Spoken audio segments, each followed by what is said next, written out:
Le 7-9-30 sur France Inter.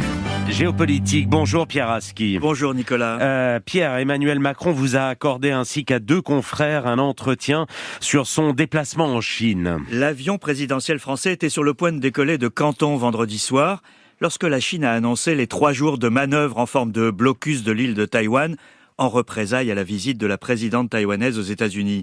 C'est exactement le scénario catastrophe dans lequel Emmanuel Macron redoute de voir la France et l'Europe entraîner un jour, ce qui ruinerait tout projet d'autonomie stratégique européenne et ferait d'elle, selon lui, les vassales des États-Unis. C'est la clé de la logique chinoise d'Emmanuel Macron qui guidait ces 3 jours de visite officielle. Il nous l'a expliqué alors que l'avion présidentiel survolait la Chine. Il défend un positionnement qui prend le risque d'agacer à la fois les Américains, une partie des Européens, et de ne pas être compris par les Français qui le voient pactiser avec la dictature chinoise. Mais il se place dans un contexte géopolitique particulier, celui de l'hostilité sans cesse croissante entre Washington et Pékin, qui progresse vers une nouvelle guerre froide et potentiellement chaude. Emmanuel Macron lance une mise en garde, je cite: « Le paradoxe serait qu'au moment où nous mettons en place les éléments d'une véritable autonomie stratégique européenne, nous nous mettions à suivre la politique américaine par une sorte de réflexe de panique. » Fin de citation. Il prend donc, Pierre, nettement ses distances avec la politique des États-Unis face à la Chine. C'est tout à fait net, Nicolas. Écoutez la suite. Le piège pour l'Europe serait, je cite, d'être prise dans un dérèglement du monde et des crises qui ne seraient pas les nôtres.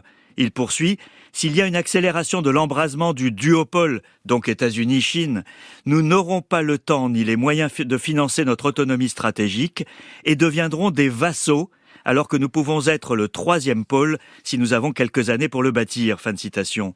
C'est la première fois sans doute que le président explicite aussi ouvertement sa méfiance, voire sa défiance vis-à-vis de la politique américaine envers la Chine, un positionnement compliqué par le rôle clé joué par les États-Unis dans le soutien commun à l'Ukraine.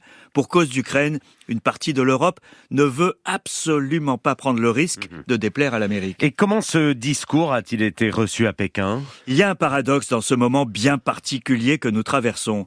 Lorsqu'Emmanuel Macron se rend à Pékin, il a en tête l'Ukraine et l'Europe. Xi Jinping, lui, n'a qu'une seule obsession, les États-Unis. Et il interprète tout à travers ce prisme. Le risque est donc qu'il considère la position française comme un coin enfoncé dans l'unité occidentale. La 3e voie défendue par Emmanuel Macron est à la merci de la radicalisation de l'antagonisme Washington-Pékin. La question de Taïwan est ici centrale. Lorsqu'il évoque des crises qui ne sont pas les nôtres, le président français parle précisément de ça. Avons-nous intérêt à une accélération sur le sujet de Taïwan, demande-t-il, avant de répondre non. Mais au moment où les navires et avions chinois assiègent l'île, la 3e voie européenne paraît bien fragile. Pierre Aski, merci.